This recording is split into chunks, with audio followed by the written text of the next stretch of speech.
Donc moi, je vais vous parler du projet d'initiative populaire pour une imposition équitable des entreprises dans toute la Suisse. C'est une des 4 initiatives populaires qui est encore en course dans le concours de beauté des initiatives populaires qu'on fait au PS.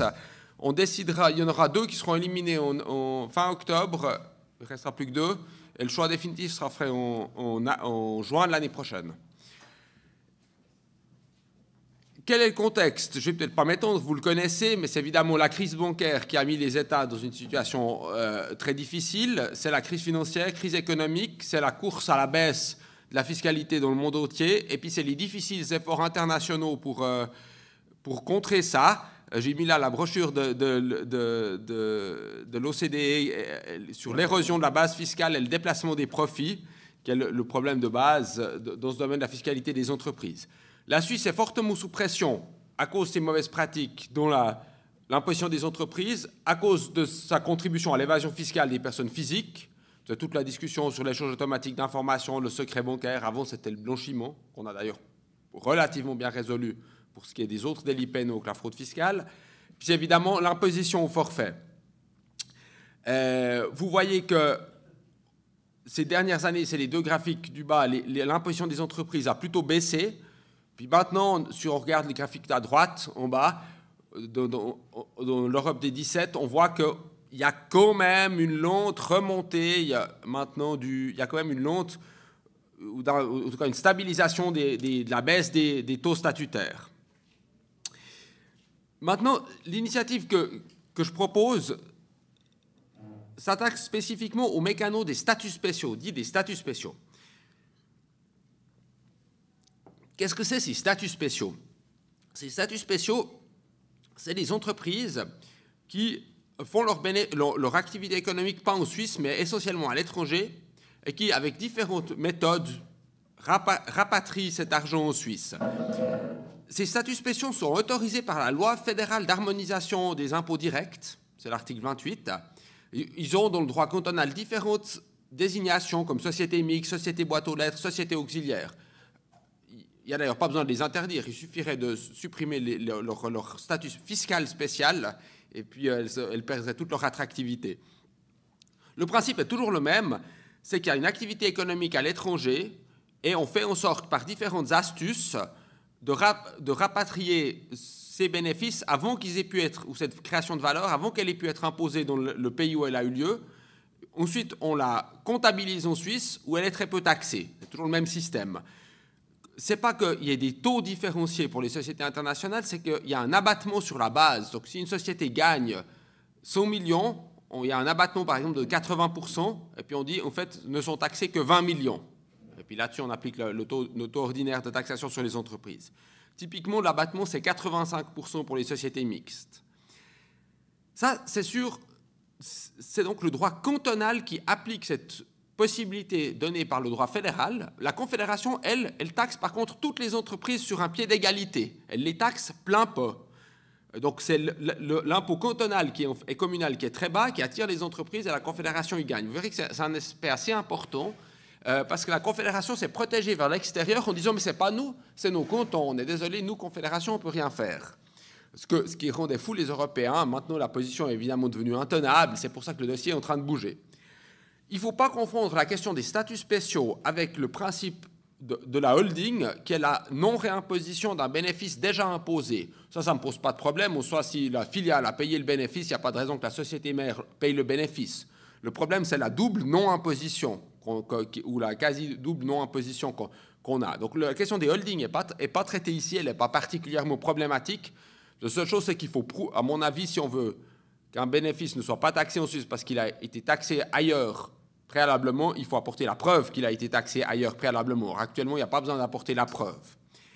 L'autre chose qui n'est pas traitée par ça, c'est les exonérations temporaires de type arrêté Boni ou loi sur le développement régional. Donc, quand il y a des cadeaux qui sont faits à des entreprises pour s'établir ou créer des emplois, ça, c'est une question qui n'est pas traitée ici. Alors maintenant, tout ce problème des statuts spéciaux, quelle est son ampleur? C'est évidemment en voyant son ampleur qu'on comprend le problème. En Suisse, alors qu'on a environ 550 milliards de produits intérieurs bruts, il y a 120 milliards de bénéfices des entreprises. C'est complètement disproportionné. Aucune économie peut avoir un quart un quart ou un cinquième de bénéfices des entreprises. Ce n'est pas possible dans une économie.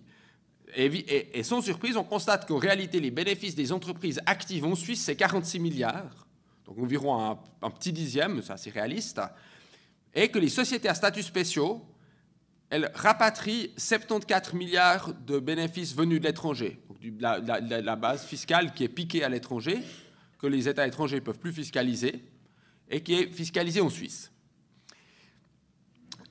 Ce total de 120 milliards, eh bien, la Confédération le taxe à 8,5% nominal, ça veut dire 7% effectif. Là, je me permets une petite parenthèse technique. Vous aurez toujours la distinction entre le taux effectif d'imposition de l'entreprise et le taux facial ou nominal. Pourquoi? Comme les impôts sont considérés comme une charge dans une entreprise, quand on dit qu'elle est imposée à 8,5%, c'est 8,5% du bénéfice qui reste après avoir payé l'impôt. Donc, c'est environ 7% du bénéfice avant d'avoir payé l'impôt. C'est une petite finesse, c'est très énervant parce que ça pollue toute la discussion, et puis on est le seul pays du monde à faire comme ça. Évidemment, quand on fait des comparaisons internationales, il faut toujours comparer le taux effectif, parce que tous les autres pays parlent en taux effectif. Parenthèse close. Donc, la Confédération, elle taxe ses 120 milliards, ça fait environ 7%, et elle touche 8,4 milliards de recettes avec ça, dont une majorité, une petite majorité, vient des statuts spéciaux. Selon mes calculs, j'ai estimé que c'était 5,2 milliards sur 8,4, donc plus que la moitié. Maintenant, les derniers chiffres qui sont sortis laisseraient entendre que c'est la moitié, selon la Confédération. Exactement la moitié, mais enfin, que ce soit 4,2 ou 5,2 milliards, ça ne change rien. Ça signifie que la moitié des recettes fiscales de la Confédération sur les entreprises provient de recettes fiscales soustraites aux pays étrangers grâce à ces pratiques de dumping. Ensuite, on arrive au niveau cantonal et communal. Les sociétés ordinaires, qui sont actives en Suisse, le plâtrier pâtre du coin, le restaurateur du coin, tous ceux qui sont actifs en Suisse, ils payent leur impôt ordinaire. Ça rapporte 7,6 milliards aux cantons et aux communes. Puis les sociétés mixtes, et les sociétés boîtes aux lettres, elles ont cet abattement moyen d'environ 85%. Donc les 74 milliards de substance fiscale ne rapportent que 1,4 milliard aux cantons et aux communes. Donc on voit tout de suite le déséquilibre complètement monstrueux qu'il y a, parce que les sociétés locales sont taxées plein pot, puis les sociétés qui rapatrient l'argent de l'extérieur sont très peu taxées. Ce qu'il faut encore savoir, dernier point, c'est que les cantons retouchent 17% de l'impôt fédéral direct. Donc dans les cantons qui ont une taxation très basse pour les sociétés suisses ordinaires, qui encaissent très peu, et puis donc qui sont complètement dans une logique de dumping, ils peuvent quand même financer une partie de leur maigre service public par la restitution de l'impôt fédéral direct, ici, puisqu'il touche 17%. Ce point est assez important parce que ça signifie que, parce qu'au fond, quelque part, la Confédération les aide à financer leur dumping fiscal avec ça. C'est le cas des petits cantons de Suisse centrale en particulier. Alors, qu'est-ce qui s'est passé en 20 ans Oui, c'est juste. En 20 ans de ces pratiques, c'est assez simple. Pour les sociétés mixtes, on a un peu partout en Suisse des taux qui sont autour de 12%, des taux effectifs. En 20 ans, le PIB nominal il a augmenté de 70%, c'est la courbe verte. L'imposition des cantons, elle a augmenté, mais elle a doublé. Le produit de l'imposition au front des cantons a doublé. Il y a eu de l'attrait de substances fiscales, mais en même temps des baisses de taux au niveau cantonal. Et puis une généralisation de ces mauvaises pratiques. Et puis l'impôt de la Confédération a quadruplé. Pourquoi? Parce que la Confédération, elle taxe tout sans faire de rabais. Au fond, on se considère elle-même comme vertueuse, et en laissant faire le sale boulot par les cantons et les communes, en réalité. Et ça signifie aussi qu'on est très largement tributaire maintenant dans la caisse fédérale, et donc aussi pour le financement des services publics, et de toutes sortes d'autres activités de la Confédération, on est très fortement tributaire de ces mauvaises pratiques. Et la Confédération a assaini son bilan, au fond, a assaini ses comptes avec ces mauvaises pratiques. C'est la même chose, par exemple, pour le canton de Vaud. On dit toujours que Broulis est un directeur des finances extraordinaire. Il n'a pas fait d'économie, d'ailleurs. Il a principalement redressé les finances en augmentant drastiquement l'assiette fiscale en attirant des sociétés mixtes. principalement ça qu'il a fait. Elles ne sont pas beaucoup taxées au niveau local, mais avec la restitution des 17% de la Confédération, ça fait quand même quelque chose. Et c'est principalement c'est ce qui explique l'assainissement des finances publiques du canton de Vaud, par exemple. Il faut être clair là-dessus. Ça pose un énorme problème de suractivité pour les sièges d'entreprise, c'est du braconnage fiscal, ça pousse à la surchauffe immobilière dans les centres, et puis évidemment la Suisse est à la pointe mondiale de la race to the bottom, c'est-à-dire de la course, de la spirale baissière de la fiscalité. Quels ont été les effets à l'interne à ce jour? Il y avait en gros 3 stratégies. Il y avait la stratégie des centres économiques, Vaud, Genève, comme ça, qui disent on fait des cadeaux aux multinationales, c'est le taux rouge, mais les sociétés locales, comme on est attractif puis qu'elles restent, on les taxe à une 22-23% de fiscalité effective. Il y a la stratégie des paradis fiscaux qui disent toutes les sociétés sont basses, les sociétés locales, elles sont aussi basses. Ça, c'est les cantons de Suisse centrale, typiquement. Vous voyez que le rouge est bas, c'est la taxation internationale des sociétés mixtes, et puis le bleu est aussi assez bas, il y a peu de différence entre les deux. Puis après, il y avait les cantons qui n'avaient ni l'un ni l'autre, ni une grande attractivité, ni cette stratégie, et puis ceux-là, ils sont sous pression. Typiquement le canton de Neuchâtel, qui a finalement décidé de passer à un système de fiscalité basse. Donc on voit qu'il y a une énorme concurrence entre les cantons, une pression baissière très importante. Je vous ai mis à droite le taux d'imposition ordinaire sur le bénéfice en Europe. Les 2 graphiques sont comparables dans leur échelle. C'est intéressant parce que vous voyez qu'en réalité, on s'est mis vraiment au niveau des pays les plus bas, comme la Bulgarie et Chypre en Europe, qui ont quand même peut-être pas les mêmes attraits que la Suisse pour les entreprises, à part la fiscalité. On n'est pas obligé d'aller s'aligner sur les plus bas. On a quelques autres attraits en Suisse. Et même nos cantons à fiscalité dite élevée en Suisse, ils sont dans le champ moyen européen, dans le milieu en Europe, au niveau du Royaume, même au-dessous du Royaume-Uni, au niveau de la Slovaquie, de la Grèce, donc ce n'est pas qu'on soit un enfer fiscal. D'ailleurs, ce graphique confirme très bien que les pays les plus prospères sont aussi ceux qui ont l'imposition la plus élevée. Maintenant, résoudre ce problème en Suisse va être un casse-tête. Pourquoi ? Vous m'entendez si je parle sans micro? Bien, je vais le prendre. Je l'explique sur la base du canton. On m'entend là, ça marche? Voilà. Je l'explique sur le canton de Zoug. En bleu, c'est l'impôt, la base fiscale, le bénéfice par habitant des sociétés ordinaires. Et puis, en rouge et vert, c'est le bénéfice des sociétés à statut spéciaux. En vert, c'est l'abattement. Et en rouge, c'est la base sur laquelle elles payent effectivement l'impôt. Vous l'avez pour tous les cantons. Vous voyez que Genève, par exemple, a comme une sacrée couche de sociétés à statut spéciaux qui bénéficient d'un monstrueux abattement et qui arrivent à une toute petite assiette rouge, ce qui explique les propositions absurdes du ministre Hiller. Même problème à Bâle, qui est très marqué, à Schaffhouse, qui a fait une politique de dumping fiscal très agressive. Mais on voit que dans le canton de Vaud, entre-temps, avec les pratiques de Broulis, même si le canton de Vaud n'a pas une monstre substance fiscale, quand même les 2/3 de l'assiette fiscale théorique, c'est des sociétés mixtes actuellement, donc du bénéfice rapatrié de l'étranger, ce qui est d'ailleurs un tout petit peu précaire. Alors évidemment, si on abolissait tous ces statuts spéciaux, si on les abolit, la zone verte qui est détaxée actuellement est aussi taxée. Donc ça rapporte des recettes supplémentaires en théorie. Donc si on dit qu'on veut faire un changement de système à bascule mixte, on peut baisser un peu l'impôt pour arriver à un taux moyen qui est le même pour toutes les entreprises. Ça veut dire une augmentation pour les entreprises qui étaient actuellement des statuts spéciaux, une baisse pour les entreprises qui étaient des sociétés mixtes. Le problème, si on fait ça, on peut calculer pour chaque canton un taux moyen, qui est un taux unique, pour toutes les entreprises. On arrive au graphique qui est là, graphique un taux effectif par commune, donc plus de distinction selon la sorte d'entreprise. Le problème, c'est qu'on a des cantons qui sont très élevés parce qu'ils n'ont pas comme Argovie, Grison, Neuchâtel, qui ont peu de substances de sociétés mixtes, donc ils gagnent presque rien à l'abolition des statuts spéciaux. On a des cantons intermédiaires comme Vaud, Genève, qui pourraient avoir un taux autour des 16, autour des 18% pour arriver à la neutralité des recettes, parce qu'ils ont quand même pas mal de substances qui sont actuellement pas taxées, qui seraient taxées dans le nouveau système.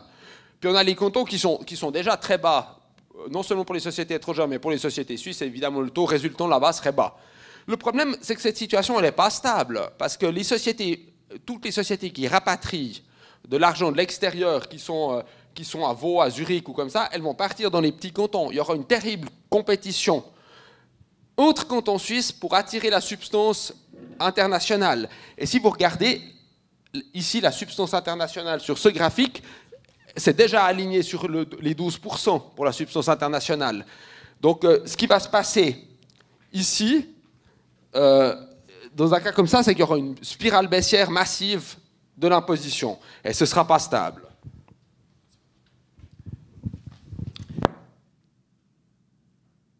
En fait, toutes les solutions proposées sont mauvaises pour l'instant. La droite économique, Peter Spuler, l'ancien conseiller national UDC, eux, ils veulent profiter de l'abolition des statuts spéciaux pour fixer des taux d'imposition très très bas au niveau cantonal, de l'ordre de 10 à 12%.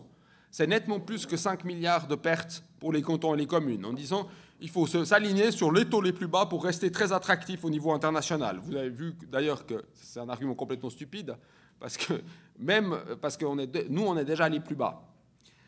La solution Hiller à Genève, c'est d'aller vers un taux effectif canton commune confédération d'environ 13%.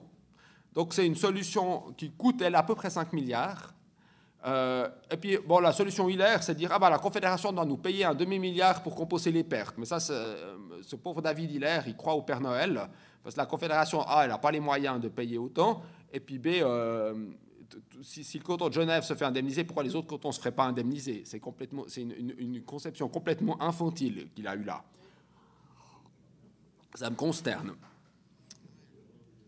La troisième solution, c'est la solution bâloise, qui est à mon avis pas bonne, c'est de remplacer l'astuce géographique. Aujourd'hui, on discrimine selon la provenance géographique des revenus, c'est-à-dire les revenus qui sont acquis à l'étranger, on les taxe très faiblement, alors que les revenus acquis en Suisse, on les taxe normalement. Et la solution bâloise, ce serait de dire on distingue selon la nature des revenus. Les revenus des droits de licence et des droits de propriété intellectuelle, on les taxe très bas sous prétexte d'encourager la recherche scientifique, c'est à cause de la pharma.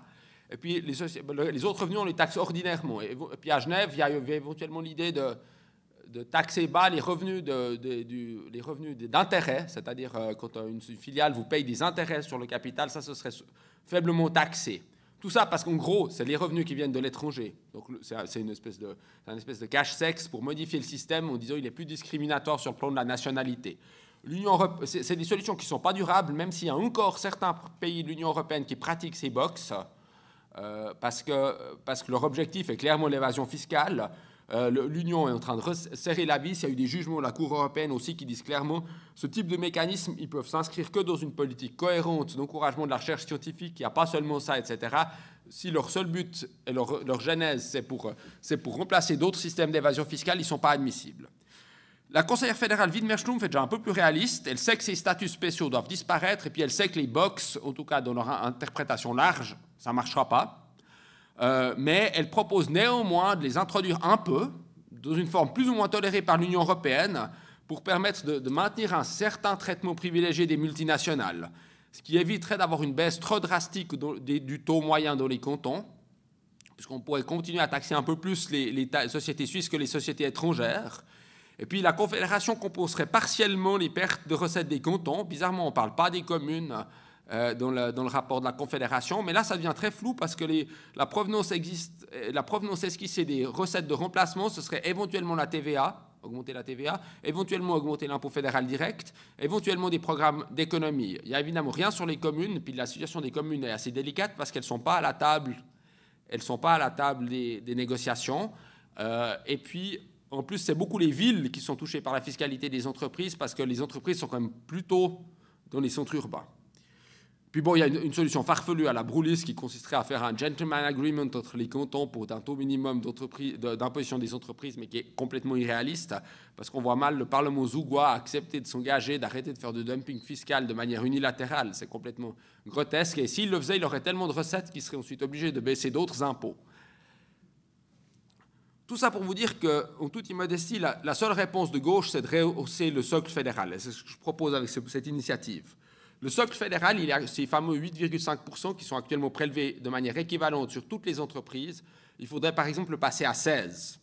Et les recettes supplémentaires seraient entièrement redistribuées aux cantons, mais pas au prorata de l'endroit où l'impôt a été relevé, mais au prorata du nombre d'emplois, au prorata des habitants et au prorata des charges centres. Et les cantons pourraient encore prélever dessus un tout petit quelque chose. Donc ça donnerait la structure. Ah ouais, là. Ça donnerait la structure suivante. Non, ouais, voilà. Là, il y a les 8,5%, enfin les 7 nominales actuelles, prélevées par la Confédération. On prélèverait encore ça par la Confédération dans la zone rouge qu'on redistribuerait aux cantons. Et puis les cantons, les communes dessous pourraient remettre un petit quelque chose encore dessus s'ils veulent. Donc ceux qui n'ont pas beaucoup d'attrait de centralité, qui sont plutôt dans une logique de dumping, bah, ils prélèveraient rien du tout. Puis ceux comme Zurich, Lausanne ou Genève qui ont beaucoup d'attrait pourraient, au niveau soit cantonal, soit communal, prélever encore 1, 2, 3%. Cette solution, elle aboutirait à un taux effectif de 14% environ d'imposition. Et puis, donc pas les 12 voulus par les dumpers, mais 14, ça ne conduirait pas encore au départ massif de sociétés multinationales. Dans les villes et les cantons, il y aurait encore un peu plus, ce qui fait qu'on arrive à maintenir à peu près les recettes fiscales globales de 16 milliards qu'on a. À part ça, c'est pas simple, parce que c'est vrai qu'on s'est mis dans une situation très confortable de dépendance envers ces mauvaises pratiques, et puis que, disons, la désintoxication sera assez difficile, mais elle est d'une manière ou d'une autre inéluctable. Ensuite, chaque canton fait ses choix, et puis fixe un taux. Ici, alors là, j'ai mis ABCD dans les noms des 26 cantons, parce qu'évidemment, ce serait des décisions prises au niveau local. Cette solution présente plusieurs avantages. D'abord, le rendement global serait maintenu. On resterait relativement attractif sur le plan international, donc ça a aussi une certaine chose politique en Suisse, mais on prêterait plus tellement, on serait plus à la pointe du dumping, et puis on n'aurait plus ces pratiques discriminatoires, donc on prêterait beaucoup moins le flanc à la critique au plan international. On n'introduit plus de nouvelles astuces, on ne remplace plus le ring fencing actuel, ring fencing, c'est-à-dire clôturer les bénéfices venant de l'étranger pour ne pas les taxer. On abandonnerait ces mauvaises pratiques. Pour les entreprises indigènes dont le taux est plus ou moins élevé, surtout dans les cantons comme Vaud, Berne, Genève, Zurich ou les cantons genre Soleure, qui n'ont pas une énorme substance économique, on aurait comme une baisse pour la fiscalité ordinaire des entreprises. Ce qui, c'est pas que ça nous réjouisse en soi, mais ce qui, dans la réalisation politique de la chose, dans la faisabilité politique, est quand même un argument assez attrayant. Mais le pire des scénarios, évidemment, c'est que la droite réussisse à imposer une baisse pour les sociétés ordinaires sans imposer une hausse pour les sociétés internationales. Et puis, en pactant les deux dans un projet d'initiative, avec ce système, on a la garantie qu'en contrepartie de la baisse pour les sociétés ordinaires, on a une hausse pour les sociétés internationales. Mais ça donne au paquet d'ensemble un certain attrait sur le plan économique. En particulier, ça pourrait quand même diviser la droite entre les défenseurs des sociétés internationales et puis les patrons de PME. Ça, c'est un aspect qui est assez intéressant. Mathématiquement, l'idée est assez simple, au fond. C'est de dire on a une bonne substance fiscale, en taxant un peu plus celle qui est très peu taxée, eh bien, on arrive à baisser la fiscalité de celles qui sont fortement taxées aujourd'hui. Et puis, ça permet de résoudre le dilemme avec l'Union européenne sans conduire à une perte de recettes fiscales. Alors, est-ce qu'il faut le lancer en initiative populaire ? Moi, je crois qu'une modification constitutionnelle sera inéluctable, aussi parce que cette modification va comme la prévoit Widmer-Schlumpf, va bouleverser les équilibres de la péréquation financière, puisque la péréquation financière tient compte d'un indice des ressources, c'est-à-dire du potentiel de l'imposition dans un canton, et actuellement, quand on considère dans ce système quand on considère les sociétés internationales, on leur applique l'abattement. Donc Zug, toute la zone verte du graphique que je vous montrais tout à l'heure avec Zug, elle n'est pas prise en compte dans le potentiel zougois d'indice fiscal. Alors évidemment, le jour où on prend ça en compte, ça va complètement déséquilibrer la péréquation. Et je pense que ce sera très difficile d'arriver à modifier ça sans toucher à la Constitution, à corriger ça sans toucher à la Constitution. Deuxième point, on pourrait dire, on lance le référendum contre la modification, mais on ne va pas pouvoir lancer le référendum contre une modification de la loi fédérale dont le seul contenu, c'est d'abolir les statuts spéciaux. parce que, au fond, ces statuts spéciaux, on est fondamentalement contre. Je pense que l'intérêt de cette initiative, comme l'initiative PS qu'on avait lancée, Stop aux abus de la concurrence fiscale pour l'harmonisation de l'imposition des personnes physiques sur les hauts revenus, elle provoque un débat très intéressant, elle permet un débat fiscal offensif, comme actuellement l'initiative 1.12 permet cette discussion, comme l'initiative sur les successions permet cette discussion. Mais cette initiative, elle n'a pas seulement ce but idéal, elle a un but opérationnel. Il faut être conscient que le débat durera longtemps, c'est-à-dire que,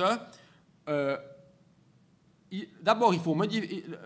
Cet automne, Widerstrom va présenter un projet de message, pardon, une consultation. Ensuite, l'année prochaine, un message qui va modifier la loi fédérale d'harmonisation fiscale pour abolir ces statuts spéciaux dans l'article 28. Et puis, éventuellement, mettre en place l'une ou l'autre gueuserie, éventuellement. Ensuite, une fois que c'est accepté, il y aura peut-être un référendum. Une fois que c'est accepté, ça doit être transcrit dans les lois cantonales d'imposition, qui sont, elles aussi, sujettes à référendum. Donc ça va être plusieurs années. Et l'avantage, si on lance une initiative, c'est que si tout ce processus se passe mal, comme c'est à craindre, dans le Parlement fédéral, puis dans les parlements cantonaux, et puis qu'on commence à avoir des dégâts sur le service public, ces dégâts sont visibles, et au moment où l'initiative arrive en votation, d'environ 6 ans, typiquement entre le lancement de l'initiative et la votation, il y a environ 6 ans, l'initiative gagne énormément en attrait. Ce qui signifie aussi qu'elle est une menace et qu'elle peut forcer les parlements à prendre des situations, à mener une politique qui soit moins nuisible que sinon. Pour que la menace soit crédible, l'initiative, elle ne vise pas à augmenter la fiscalité le rendement de la fiscalité des entreprises, elle vise uniquement sa stabilisation. Ça, c'est un choix stratégique que j'ai fait en disant il faut que cette initiative soit vraiment une menace pour qu'elle ait des chances. L'argument, c'est un pays, un espace économique, un taux d'imposition, et on casse les abus de la concurrence fiscale intercantonale. On stoppe l'hémorragie dans les finances cantonales et communales. Alors, je pense qu'il y a quelques bons arguments pour lancer cette initiative. C'est vrai que le PS hésite. Il y a une initiative de politique familiale, il y a une initiative, mais qui, en Suisse romande, n'est pas très attrayant parce que, pour être cru, c'est un peu de l'aide au développement pour la Suisse alémanique, c'est crèches, garderies, etc., des choses qu'on connaît déjà en Suisse romande, qui sont un peu en développement en Suisse alémanique. Pour être un peu méchant, pour nous, ce n'est pas très attrayant. Il y a une initiative sur la transparence du financement des partis.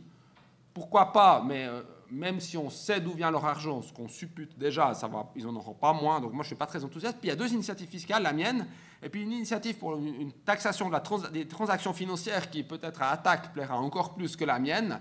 Je dirais simplement ceci, c'est que le débat va être assez théorique en Suisse, puisqu'on a quasiment aucune chance de la gagner, elle n'a pas d'objectif opérationnel, et si la Suisse introduit la taxe Tobin, c'est surtout ce sera sous la pression de l'Union européenne une fois qu'elle l'aura introduite. Donc l'objectif est moins opérationnel. Moi, j'ai un véritable objectif de protection de la substance fiscale et des services publics.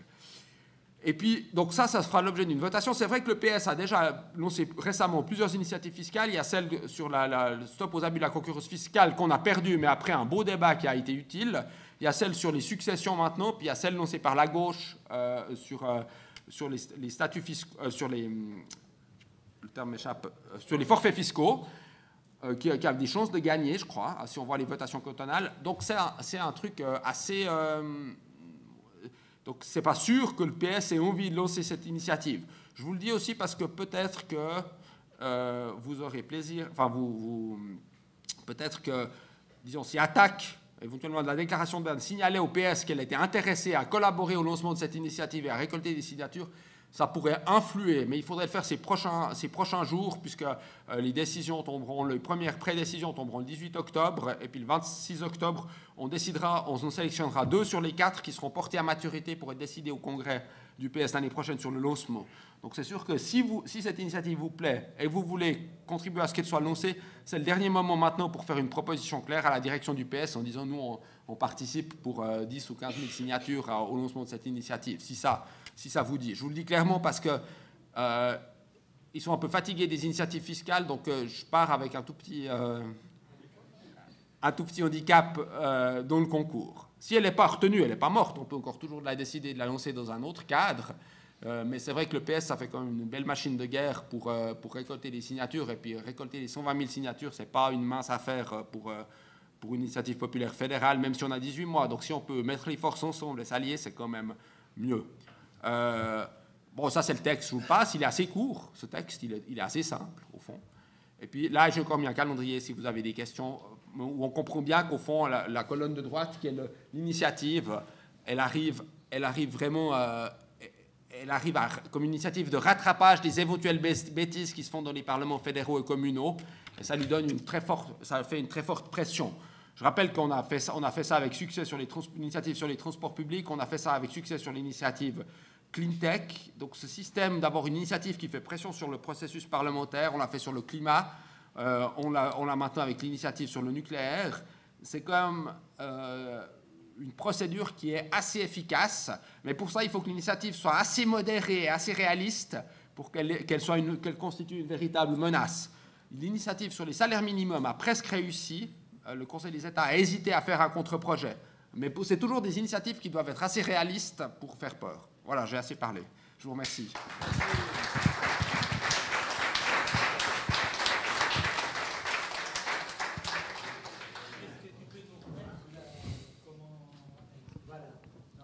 Le texte. Vous voulez que je la lise? Non, vous avez à lire. Donc,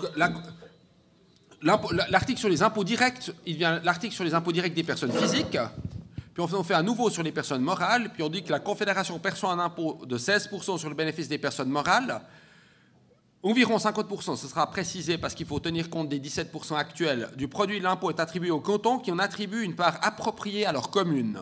Ça, c'est important. Pas que les cantons se fassent sur le dos des communes.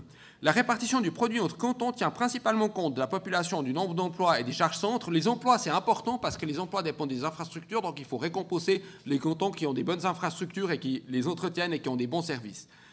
Tous les bénéfices sont taxés de la même façon, sous réserve d'exonération limitée dans le temps en vue de favoriser la création d'emplois et de l'innovation. C'est en gros le principe de l'arrêté Bonnier. Je l'ai laissé dedans parce que si je ne l'ai pas dedans, on critiquera l'initiative là-dessus.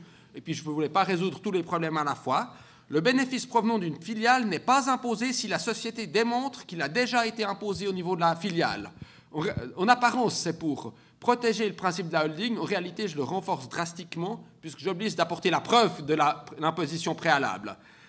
Tant les cantons que les communes ont le droit de prélever des pourcents additionnels sur l'impôt fédéral des personnes morales ainsi qu'un impôt sur le capital des personnes morales. Le capital, pourquoi je le mets là-dedans? Parce qu'il était avant dans l'article de l'imposition directe qui est réduit à l'imposition directe des personnes physiques, donc je dois le déplacer. Et puis la formulation tant les cantons que les communes, ça signifie que même si un canton ne veut pas prélever de supplément sur les personnes morales, la commune peut le faire. Ce qui signifie typiquement que la commune de Vevey n'osera jamais prélever un impôt sur Nestlé, mais par contre qu'éventuellement la commune de Lausanne, qui a peu de sociétés multinationales, pourrait tout à fait prélever 1 ou 2% de plus au niveau local, puis ça donne une certaine marge de manœuvre. Et puis la Confédération s'engage au niveau international pour la lutte contre le dumping fiscal en matière d'imposition des entreprises. Puisqu'on pourrait encore rajouter, c'est une disposition transitoire qui dit qu'au moment de la bascule de système, les cantons doivent protéger les recettes des communes ou doivent restituer des recettes qui sont à peu près comparables à ce que perdent les communes pour bien protéger les communes puis donner éventuellement aux communes la possibilité de se défendre sur un plan juridique face aux cantons si le droit cantonal prévoyait des gueuseries. C'est assez important parce que les argentiers cantonaux ont tendance à s'arranger avec la Confédération sur le dos des communes. Alors, il y a des questions, je vais passer le micro.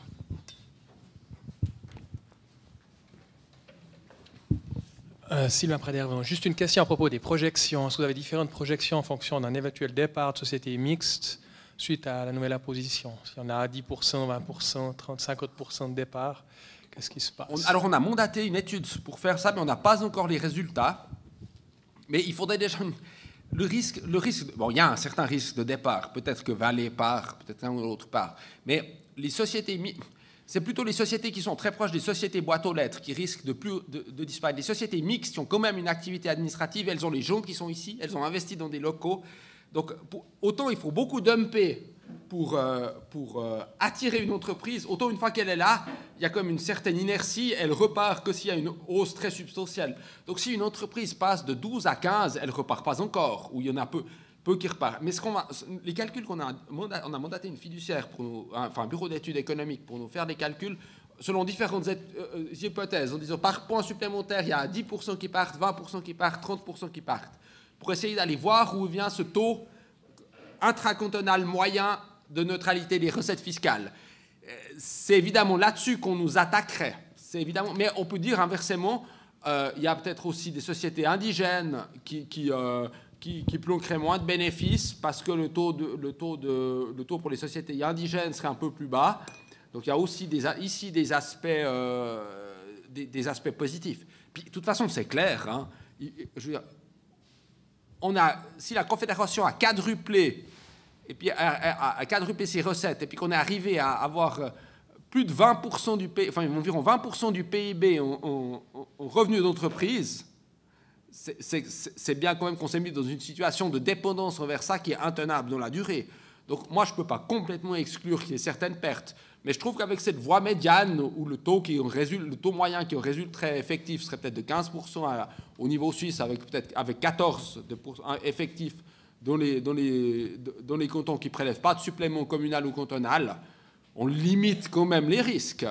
Là, à part ça, on est nous-mêmes dans une victime de notre hypocrisie. C'est-à-dire que même en tant que défenseur des services publics, il faut bien reconnaître que si on a des services publics de bonne qualité, c'est aussi parce qu'ils ont été financés par ces gueuseries. C'est le plus visible à Genève, qui a quand même un niveau de services publics et de dépenses très élevé, mais qui a aussi un niveau de gueuserie assez élevé dans son financement. Monsieur ?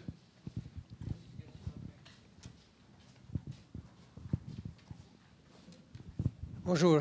Alors, j'ai au fond deux questions. La première question, c'est si on prend vraiment des mesures au niveau européen contre l'évasion fiscale des multinationales, ces multinationales n'auront plus intérêt de transférer le revenu peut-être autant en Suisse, où ils ne pourront pas transférer. Donc, ça peut changer un peu tout l'équilibre de tout ce que vous avez présenté. Donc, si vous voulez me voir ça. Et une deuxième, c'est qu'au sujet des taxes sur les transactions financières, Attaque Suisse a voté l'année dernière une motion où on veut toujours promouvoir, éventuellement envisager une initiative, mais seulement après avoir vu ce qui se passe en Europe. Parce qu'on n'a pas de chance de réussir si on n'a pas eu déjà l'exemple européen et qui est positif en plus. Alors, bon, ça me fait plaisir. Et puis, c'est peut-être ce que vous pourriez écrire à la direction du PS, mais il faut le faire au cours des prochains jours en disant clairement, nous, on a examiné l'hypothèse d'une taxe sur les transactions financières, mais on veut attendre que les Européens bougent pour faire quelque chose en Suisse. Je pense que c'est un truc qui est important. Si c'est Attaque qui le dit, il y a déjà la taxe Tobin dans le nom. Donc, je crois que c'est important. Et puis, concernant ce qui se passe en Europe et la lutte contre l'évasion fiscale, c'est vrai que ça peut avoir une influence, mais au fond, si la pression est telle que le Luxembourg, surtout les Pays-Bas, qui sont au point du dumping fiscal sur les entreprises, et l'Angleterre sont sous pression, dans une certaine mesure, ça signifie que les possibilités de quitter la Suisse pour ces sociétés étrangères, ces sociétés ultra-dumpers, sont moindres, et ça signifie donc qu'en augmentant le taux d'impôt, on va plutôt réduire la perte, on va plutôt réduire le départ d'entreprises. Donc au fond, les efforts qui sont faits en Europe, dans une moindre mesure aux États-Unis, pour limiter ces mauvaises pratiques, elles nous aident plutôt, elles nous protègent plutôt, et en cas d'abolition des mauvaises pratiques en Suisse, la perte fiscale sera moindre parce qu'au fond, les entreprises auront moins d'alternatives où elles peuvent aller. Puis à part ça, la Suisse, elle n'est pas seulement attractive à cause de ces, mauvaises pratiques. Je m'excuse, j'aimerais ajouter quelque chose à ça. C'est que si on arrive à imposer ces entreprises là où ils gagnent de l'argent, ils auront moins d'argent à transférer en Suisse. Oui, donc il y a beaucoup moins de bénéfices imposés en Suisse. Ouais. Donc ça changerait quand même un petit peu toute l'équipe. C'est vrai que ça change, et puis il y a moins d'attrait à rapatrier, parce que ce qui peut aussi être possible, c'est que les entreprises restent en Suisse, mais elles rapatrient moins sur le plan comptable par la Suisse. D'accord, mais on ne peut pas avoir le beurre et l'argent du beurre. On dit qu'on veut éliminer ce braconnage. Il faut bien constater que ça veut dire qu'après, on aura quand même un peu moins de substance en Suisse, mais c'est de la substance illégitime Et éventuellement, on payera un peu plus d'impôts, ça c'est vrai. Mais bon, on peut pas faire une omelette sans casser des œufs. Et les pratiques de la Suisse sont scandaleuses. Donc à un moment, il faut bien oser empoigner le problème. Oui, en tout cas, merci beaucoup, Gérard Scheller de Attaque Genève. Je dirais que ce projet d'initiative, ce que j'aime beaucoup, c'est qu'il a un réalisme fort et des chances de succès. Hein. Alors, je me posais juste une question sur les chances de succès et le délai du moment où on vote. Alors, comme en 2022, eh bien, la gauche aura gagné tellement la droite fait des conneries, donc peut-être qu'elle sera un tout petit peu faible en 2022. Mais enfin, on a le temps de voir. OK, mais pour l'instant, ça me semble la meilleure, en tout cas.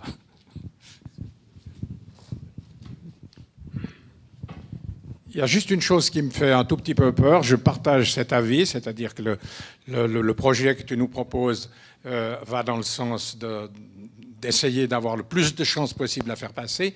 Mais le point 1 de l'initiative dit qu'on va passer de 8,5, respectivement 7 selon ton explication, à 16. Augmentation de 100%, c'est un scandale. Je vois un peu la première réaction de ceux qui ne veulent pas aller dans le sens de ce qui nous paraît important. Alors, comment tu as imaginé la réponse à cette augmentation sensible? Oui, j'ai même imaginé on pourrait éventuellement même mettre une disposition transitoire qui dit qu'au moment de la bascule, au moment du changement de système, les cantons peuvent pas aboutir à une fiscalité plus élevée qu'aujourd'hui pour les sociétés ordinaires. Donc on pourrait plafonner le vert sur le graphique. On pourrait dire le total des trois, dans l'année qui suit le changement de système, ne peut pas être plus élevé que pour une société ordinaire aujourd'hui. On pourrait mettre ça, puisqu'on sait que de toute façon, pour les sociétés ordinaires, on a une baisse. Donc on aurait une clause de protection, on pourrait même mettre une clause de protection. Comme ça, c'est clair que ça se substitue à l'impôt cantonal et ça ne le remplace pas. Ça pourrait être, c'est un bon point. C'est quand tu m'as posé la question que tout d'un coup j'ai eu cette formulation. J'avais pensé à d'autres formulations transitoires, mais on pourrait le formuler comme ça. Et puis à ce moment-là, on aurait vraiment une clause anti-hausse d'impôt qui rendrait l'opération crédible. Si je peux juste ajouter une chose, je pense que c'est important pour la gauche suisse d'aller dans le sens de ce que tu proposes. C'est-à-dire qu'on s'occupe, comme tu as dit, les différentes propositions qui sont en discussion au PS, on s'occupe de régler plus ou moins bien un certain nombre de problèmes sociaux. Mais je crois que la première chose sur laquelle il faut insister auprès du public, c'est toute cette évasion fiscale qui est imaginée au plan international entre 21, la marge est large, entre 21 et 31 000 milliards. D'évasion fiscale. Hein. C'est des chiffres qu'on trouve, je crois, dans les publications d'Attaque ou ailleurs. Donc, c'est tellement immense, tellement extraordinaire, et on n'en parle presque jamais. Alors, se battre sur ce thème avant les thèmes qui sont évoqués pour les différentes propositions, ça me paraît important, et j'espère que c'est cette proposition qui passe.